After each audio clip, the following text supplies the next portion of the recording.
come across a job for a position you are interested in and thought, wow, the job description looks interesting, but wait, do I even stand a chance? In that case, should I even apply? Hi friends, my name is Jamie and I'm a Googler based in Singapore, and this channel is currently focused on helping students with practical career tips to help you secure that first internship or job. In this video, I'm going to break down job descriptions and share with you my thought process on how I decide whether to apply for a job or not. So stick around. As usual, there are timestamps linked in this video, so feel free to skip ahead to parts that are of interest to you.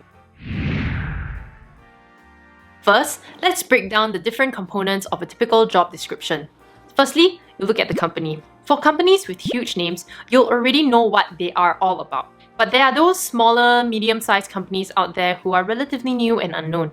So when reading about a company blurb, you should have a brief sense of what the company wants to achieve, like its mission and of course, which sector it's specialized in, whether it's in tech or business or pharmaceutical, etc.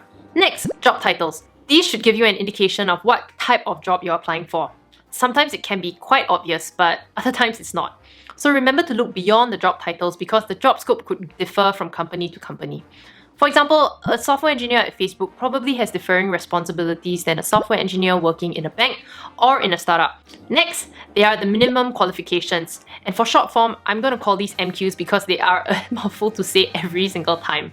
These are the absolute basic criteria that you should hit before you consider applying for a job.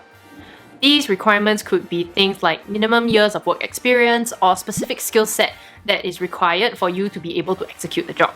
For example, perhaps the role requires a language requirement to work on a certain market. When applying for a role where you have all the relevant MQs, you are basically telling the recruiter, hey, I have these skill sets and I'm confident that I can do the job well. If you don't meet these requirements, chances are that you will not be set up for success to excel in the role.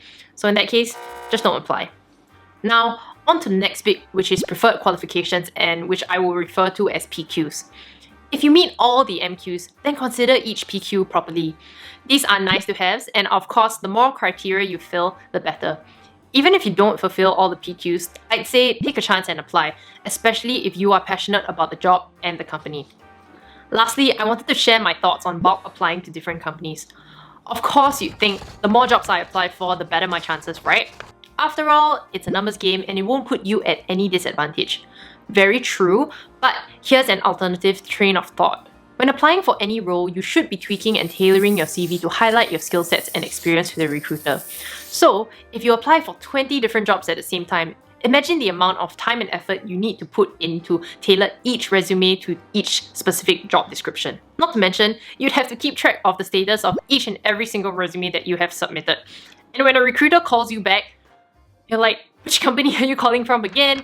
You're in a panic, you're like, So then you have to dig out and kind of figure out like, where are they calling from? And once you finally do, you may sound frazzled and it probably won't give the recruiter a good impression. And that's why I'm very careful when I apply for different roles at the same time.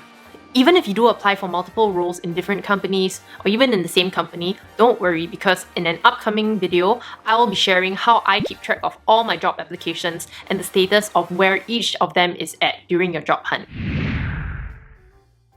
So to sum up, number 1, do some research on the company of your choice to make an informed decision. Is it truly worth your time and investment to apply for this role? Number 2, want to apply? Make sure you hit all the MQs. Don't apply if you don't hit all of them. Number 3, if you fulfill all the requirements on the MQs but you don't hit all the PQs, I'd say take a chance and apply anyway. You never know what this role could actually bring. Last but not least, be intentional about your applications. Definitely apply if it makes sense, but don't apply for every single job you see. Recruiters will know when they see a CV that's just being splashed everywhere for every single job application, especially if you're applying to the same company. Recruiters will have a sense that, hey, this person doesn't really know what they actually want to do, and they just apply for every single thing, and that doesn't bring a good impression. So refrain from that. Be intentional. If you enjoyed content like this, please give it a like as it really helps support the channel, and consider subscribing to my YouTube channel for more practical career tips like this. I'll see you in the next video.